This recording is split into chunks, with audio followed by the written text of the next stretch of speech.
Oke, halo Bapak Ibu semua. Jadi kali ini kita akan bahas mengenai saham kayu ya. Jadi saham kayu adalah saham yang lagi fenomenal beberapa waktu ke belakang ya. Sebenarnya tahun lalu apa ya? eh, Justru fenomenalnya saham ini pas turun gitu. Waktu naik diem karena naiknya pelan-pelan, tapi begitu turunnya langsung pakai lift. Jadi ini mungkin yang cukup fenomenal. Di sini saya nggak akan bahas siapa yang gerakin atau apa, itu saya nggak terlalu peduli. Jadi saya akan bahas murni dari pergerakan broker. Jadi kalau saya bahas saham, itu saya pasti bahas dari pergerakan broker atau pola transaksi. Kayak dulu saya bahas saham INDX, SIKO, lalu saham apalagi itu semua murni dari bid over. Jadi saya nggak peduli itu sahamnya siapa.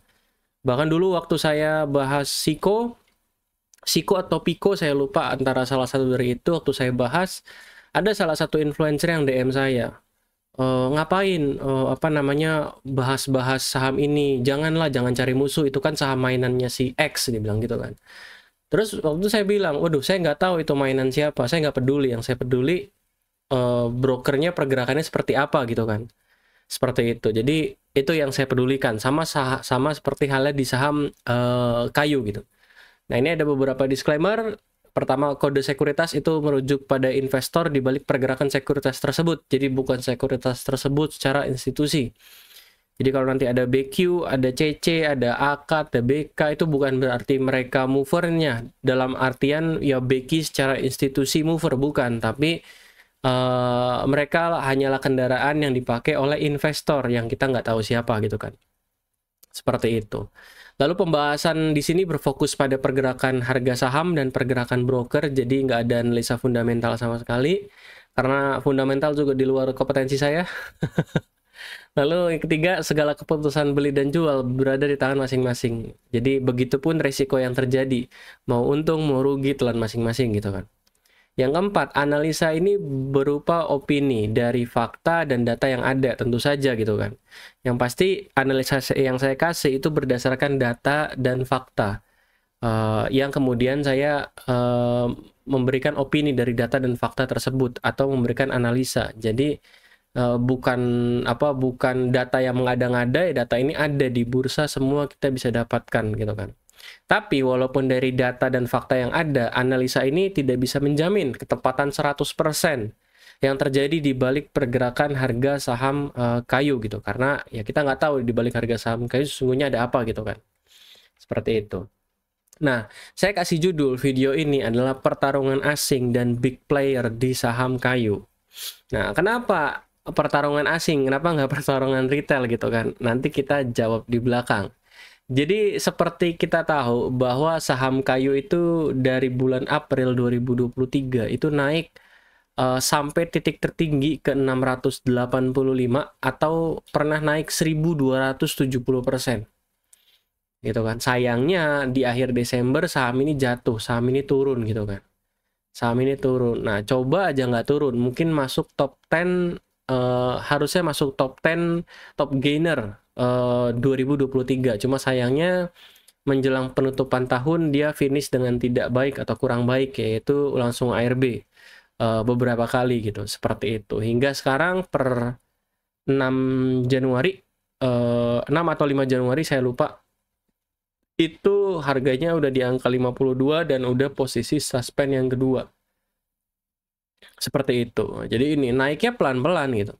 Tapi begitu turun, itu bikin heboh. Makanya saham kayu nggak viral-viral amat waktu 2023, ya mungkin karena naiknya pelan-pelan kali ya.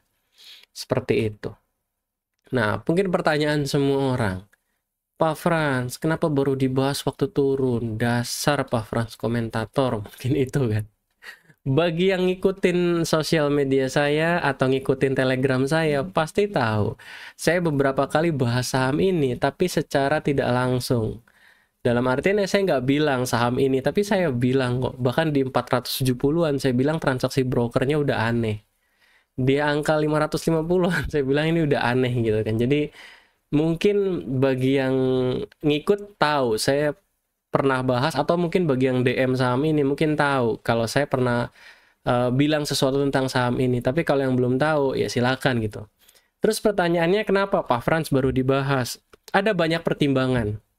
Ada banyak pertimbangan kenapa tidak dibahas. Walaupun ya waktu itu saya prediksi juga ini saham ujungnya kurang oke karena pergerakan brokernya yang kurang oke gitu kan. Nah, tapi kenapa buka baru dibahas sekarang gitu? Ada banyak alasan, tapi salah satunya adalah yang paling penting adalah supaya kalau sahamnya turun, itu Pak Fransnya nggak disalahin. Kadang kan, wah gara-gara Pak Frans ini jadi sahamnya turun gitu kan. Kata anak-anak trading bareng di saham X gitu kan. Nah, jadi kemarin ada trading bareng, proyeknya gagal gitu. Padahal harganya udah turun gitu, udah turun 40% dari peaknya. Terus dibilang, waktu saya bahas dibilang, oh ini gara-gara gara-gara Pak Frans bahas trading bareng kita gagal gitu. Ya mana ada, harganya udah turun gitu kan. Nah, jadi salah satu kenapa saya baru bahas saham kayu adalah karena ini, karena ya saya pengen lihat gitu. Bahkan tanpa saya bahas pun ini ya harganya bisa turun, kurang lebih seperti itu. Nah, di kenaikan saham kayu itu kita lihat bahwa movernya, kalau kita lihat dari sisi komposisi transaksi broker, itu kenaikan yang terjadi itu sangat didominasi oleh broker BQ atau KISI ya. BQ domestik di mana dia menguasai 55% dari transaksi yang ada. 55% dari transaksi yang ada itu dia semua, gitu kan. Lalu ada YP domestik, ada XC, PD, KK, XL, dan seterusnya. Kenapa retailnya rame juga? Ya karena kalau saya lihat BQ-nya ini banyak makan barang investor retail yang mungkin dulu nyangkut. Ini kan saham sebelumnya di 50 cukup lama gitu kan. Makanya retailnya cukup aktif gitu kan. Retailnya cukup aktif. Nah, retailnya cukup aktif. Dari frekuensi juga BQ frekuensinya paling rame, 73% dia kontribusi frekuensi di saham ini. Gitu kan. Ya itu tercermin dari dan detail. Kalau kita lihat bedah running trade-nya atau kita cek transaksi hariannya itu banyak BQ ngeblas terus. Ngeblas transaksi BQ kemana gitu kan, itu banyak gitu. Jadi that's why nggak heran kalau frekuensi rasionya itu bisa sampai 73,8%. Nah saya nggak tahu ya sekuritas BQ ini emang semudah itu bisa blast order atau gimana, karena setahu saya untuk blast order itu agak terbatas ya. Di MG aja cuma bisa dipecah ke 5 gitu kan. Di IPOT bisa tapi minimal harus 50.000 lot. Di YP saya kurang tahu karena saya nggak terlalu pakai YP. Di XC saya nggak tahu. Di sekuritas lain saya nggak tahu. Seperti itu. Jadi kelihatan di sini movernya itu BQ. Dan ada tiga lagi yang besar, yaitu foreign, di mana CC foreign, AK foreign, dan BK foreign gitu kan. Nah, kalau sekilas lihat dari broker summary, Pak, ini mau bagus sekali. Ini akumulasi sangat super.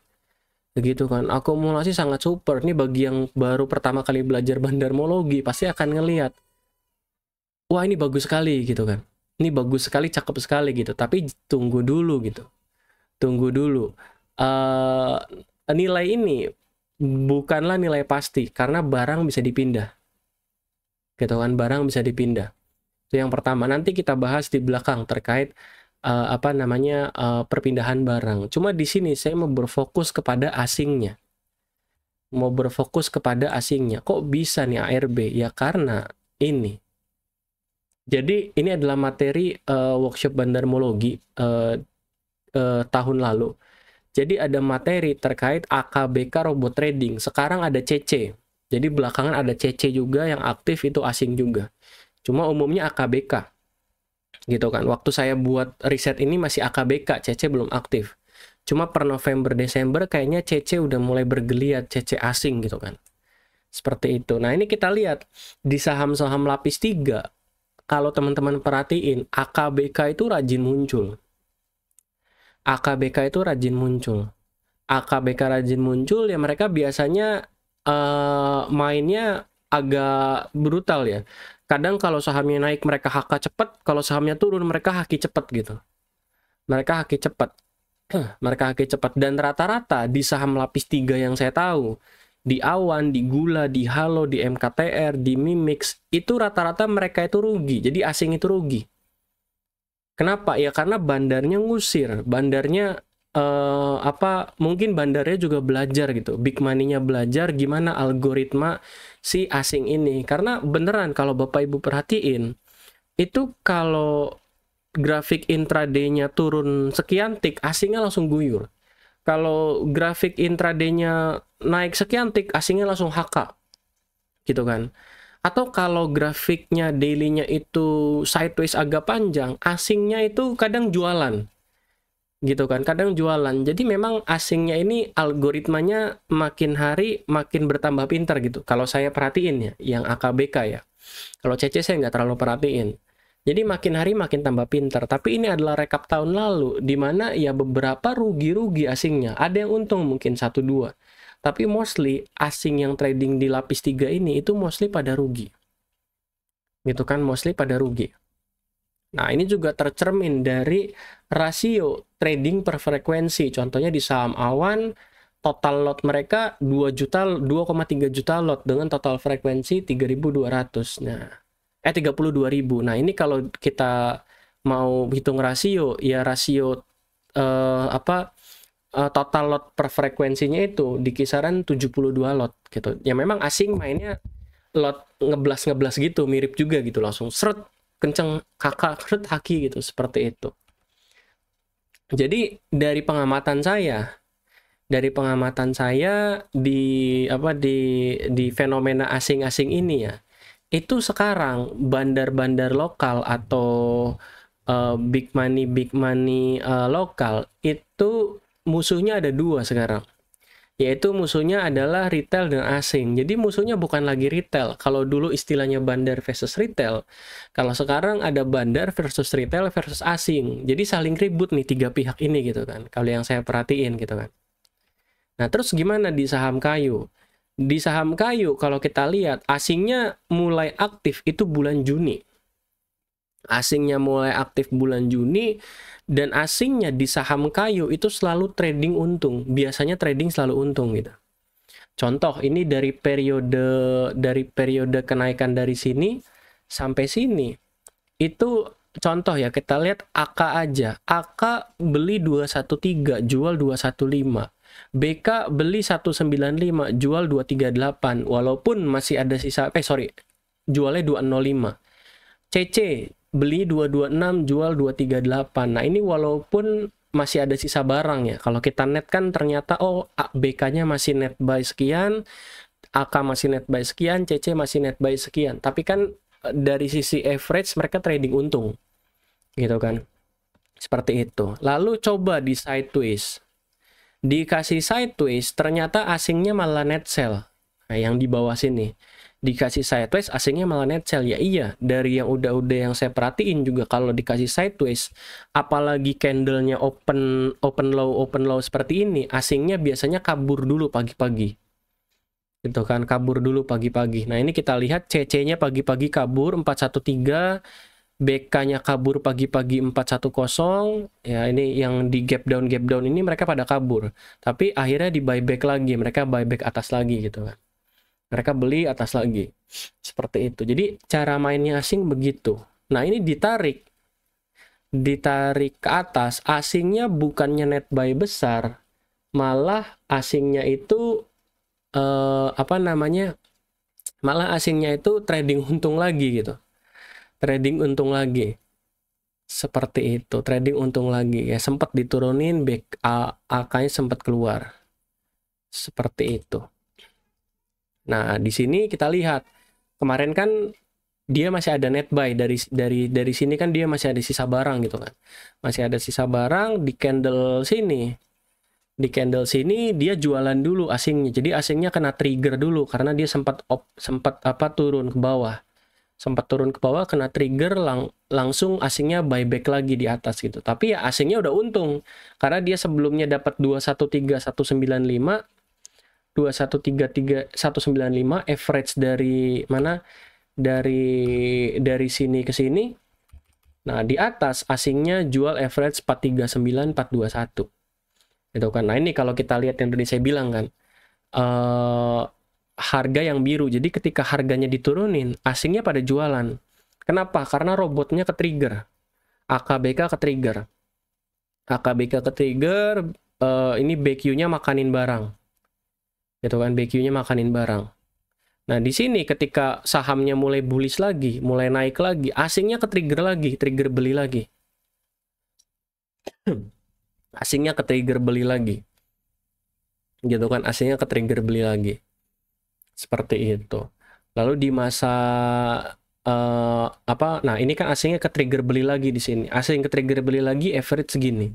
Di sini di masa sideways, di sini di masa sideways.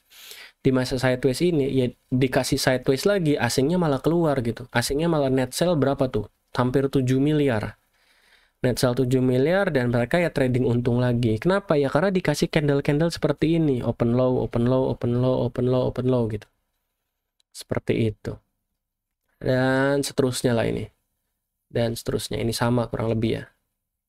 Nah, ini asingnya sama. Nah, petakannya itu mulainya di sini. Jadi kalau saya lihat big money-nya itu coba buat naikin harga pelan-pelan. Nah ini sideways-nya udah terbilang agak lama nih kan, dan posisi candle-nya nggak terlalu bagus. Gitu kan. Di candle hijau pertama tanggal 13, asingnya ngikut sedikit. Gitu kan, asingnya ikut sedikit. Di candle kedua tanggal 14, asingnya ngikut sedikit juga. Jadi tumben nih, harganya naik tapi asingnya nggak ngikut gitu.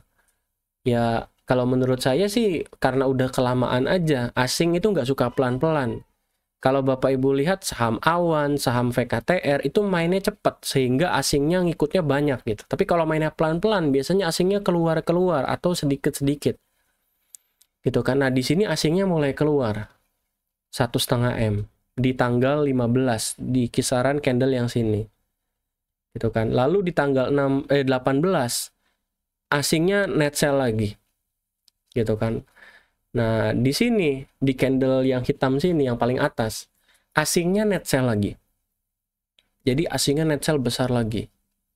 Gitu kan. Nah, petakannya di sini, di tanggal 20, itu tiba-tiba ada broker YU jualan 2,7 miliar. Dan itu nge-trigger BK. Gitu kan, nge-trigger BK. Seperti itu. Lalu selanjutnya ya ini asingnya ikut keluar semua. Asingnya udah nggak bisa makan lagi. Dan di periode ini pun asingnya masih trading untung. Jadi big money di saham kayu ini itu baik sekali gitu sama asing. Ngasih terus. Seperti itu. Nah ini 15 Desember. Ini detail transaksi tanggal 15 Desember ketika asingnya udah nggak ke-trigger. Jadi pagi-pagi asingnya beli makan barang MG.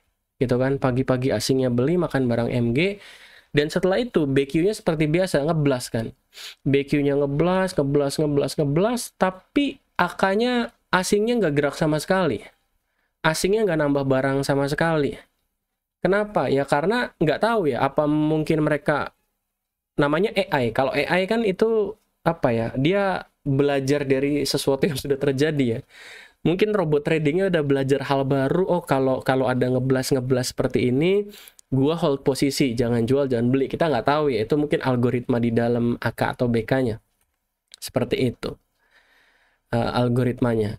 Nah, lalu kalau kita lihat di sini, ya ini apa ya? Saya lupa nih. Oh, sorry. Ya ini yang masih tanggal 15, di mana ya nggak ke-trigger sama sekali untuk asingnya gitu. Seperti itu, asingnya nggak trigger sama sekali. Nah, lalu kita cek transaksi di sini ketika YU-nya keluar. Jadi pagi-pagi itu BQ-nya jualan dulu. Pagi-pagi BQ-nya jualan dulu, BK-nya bahkan sempat beli loh. BK-nya sempat beli, tapi BK-nya itu mulai ke-trigger ketika YU-nya jualan. Gitu kan. YU jualan, BK ikut jualan. Kenapa? Ya karena ke-trigger. Asing algoritmanya ketika ada yang guyur, dia ikut guyur. Ketika ada yang HK, dia biasa ikut HK. Tapi rasionya itu yang saya sampai sekarang belum tahu, karena belum sempat riset. Seperti itu. Nah, BQ-nya memang mencoba untuk menahan. Gitu. Sosok di balik BQ ini coba nahan. Tapi apalah daya, YU-nya jual terus, ditambah asingnya ikut ke trigger. Seperti itu. Ditambah ada beberapa broker retail yang ikut jualan. Walaupun retailnya pun kalau saya lihat mungkin setengahnya itu masih punya si big money ini juga kalau saya lihat ya. Seperti itu. Nah, ini adalah pergerakan keseluruhan dari saham kayu dan AKBK. Kalau kita lihat ya memang naik turun AKBK-nya. Kadang jual habis, kadang kadang jual habis, kadang beli lagi gitu. Nah, pertanyaannya adalah kenapa di sini BQ-nya nggak beli lagi aja Pak Frans, supaya asing ngikut lagi gitu kan. Ya beda gitu. Waktu harga sahamnya 200-ratusan, itu masih enteng beli 10.000 lot. Tapi kalau harganya udah 500 ya beda gitu. Jadi narik harga saham dari 200 dan harga saham 500 itu beda. Contoh ini volume 10.000, harga 200, narik modal 200 juta, ngabisin 10.000 lot gitu. Tapi kalau harganya udah gope ya berarti 500 juta gitu, udah beda. Gitu kan, seperti itu. Nah, terus kenapa saham ini akhirnya ARB berjilid? Ini opini saya ya, opini saya bisa benar bisa salah. Yang pertama mungkin karena big money-nya udah kehabisan bensin. Big money-nya udah kehabisan bensin. Gitu kan. Karena sepanjang dia naik, itu naiknya aja tektok-tektokan, BQ dan belum sama broker lain gitu kan. Nah, itu kan makan bensin. Bensin itu fee transaksi ya, makan bensin. Nah, selanjutnya retailnya nggak banyak ngikut kalau saya lihat. Kalau dari rasio yang tadi saya kasih di awal, retailnya itu mostly orang-orang yang cut loss waktu awal-awal. Ada beberapa retail yang ikut, pasti ada gitu.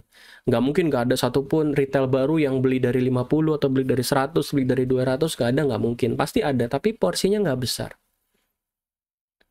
Gitu kan. Jadi di harga atas itu retailnya juga udah sepi, udah nggak banyak ikut. Kenapa ya? Karena mungkin udah terlalu tinggi harganya, udah takut gitu. Jadi di sini saya lihat murni big money versus asing. Murni big money versus asing. Dimana kalau saya lihat ya asingnya menang nggak menang-menang banget karena BK-nya masih nyangkut barang sekitar berapa 100.000 lot kalau saya nggak salah. Sementara AK dan CC itu cuan. Tapi BK-nya rugi gitu kan, seperti itu. Rugi kalau ngitung barang sama sisa ya. Kalau nggak ngitung barang sisa, BK-nya untung kalau cuma trading doang. Gitu kan. Jadi ini pertarungan big money versus asing. Gitu kan. Nah, terus apakah big money-nya rugi? Gitu kan. Ini pertanyaan semua orang. Apakah big money-nya rugi? Apakah sosok di balik BQ itu rugi nih, gitu kan. Nah, kita perlu perhatikan beberapa data. Yang pertama adalah, tadi di awal saya bilang kan, jangan terlalu terpaku sama broker summary-nya. Kenapa ya? Karena ini, net buy-nya 6,1 juta lot. Sementara supply dia di market itu ada 6,19 juta lot. Dari sini aja kelihatan bahwa ya harusnya PT Darbe-nya udah nggak jadi pengendali dong kalau BQ-nya udah net buy segitu besar gitu kan. Terus kita lihat market cap juga sama. BQ-nya beli 153 miliar, beli 153 miliar, tapi market cap-nya kan cuma 34 miliar. Ini transaksi net loh, bukan value ya, net ya. Gitu kan. Jadi dari sini apa yang bisa kita simpulkan? Yang bisa kita simpulkan adalah barang BQ itu banyak yang dipindah ke broker lain. Gitu kan, dipindah ke broker lain. Bisa metode pasar nego, FOP atau DVP, atau pindah saham kalau satu nama. Gitu kan, atau pindah saham kalau satu nama. Jadi dipecah barang. Seperti itu. Nah, makanya kalau kita cek di data DPS KC, itu ada beberapa kali satu sosok itu dia pakai banyak sekuritas, Valburi, Mirai, NH Korindo, Sukor, Semesta, Sukor, Kisi gitu. Nah, jadi dia pecah. Jadi makanya saya bilang kan, retail-retail yang di sini yang YP, CC, MG, XAAZ ini bisa jadi ya setengahnya ada retail-retail yang dulu punya dan cut loss, atau ya pindahan barang dari BQ tersebut gitu, dari BQ tersebut. Nah, pindah broker itu bukan transaksi, jadi nggak akan kecatat di broker summary. Pindah broker ya, atau pindah saham. bukan transaksi nego. Jadi kalau Bapak Ibu pindah saham itu nggak akan kecatat di broker summary seperti itu. Gitu kan. Nah, buktinya apa lagi Pak? Kok bisa bilang pindah saham? Ya ini aja buktinya. DPS per 29 Desember seperti ini, DPS per 4 Januari berubah seperti ini dan udah beda nama. Kalau kita lihat dari tanggal 29 sampai tanggal 6 Januari, itu ada beberapa yang nggak ada transaksinya. Contoh Mirai. Mirai nggak ada tuh transaksi jual senilai 22.000 lot gitu. Atau Sukor nggak ada transaksi jual senilai 37.000 gitu. Kalau MG mungkin ada 33 gitu. Tapi nggak 37 juga gitu.